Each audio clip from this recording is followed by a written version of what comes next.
Hi friends, welcome to cine family 2. ప్రముఖ star మా ఛానల్లో ప్రసారమవుతున్న సూపర్ హిట్ సీరియల్ చిన్ని సీరియల్ వచ్చిన అతి కొద్ది రోజులకే ప్రేక్షకులను బాగా ఆకట్టుకుంటూ ముందుకు దూసుకుపోతుంది. ఈ serial hero, heroine Kavyasri and Viren Srinivas and team అందరూ కూడా వాళ్ళ క్యారెక్టర్లో చాలా అద్భుతంగా నటిస్తూ మంచి సక్సెస్ను అందుకుంటున్నారు. అయితే రీసెంట్గా Chinni serial team shooting location latest ఫొటోస్ను షేర్ చేశారు.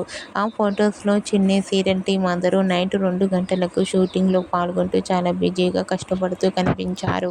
ఆ ఫొటోస్ చూసిన వారంతా super and nice pics and eagerly waiting this latest episode అంటూ కామెంట్ చేస్తున్నారు. మీకు కూడా Chinni serial team shooting location latest photos మీకు నచ్చినట్లయితే మీ అభిప్రాయాన్ని మీ కామెంట్ రూపంలో తెలియజేస్తూ లైక్ చేయండి, షేర్ చేయండి. మరిన్ని ఇంట్రెస్టింగ్ అండ్ లేటెస్ట్ అప్డేట్స్ కోసం మా సినీ ఫ్యామిలీ 2 ఛానల్ని సబ్స్క్రైబ్ చేసుకోండి.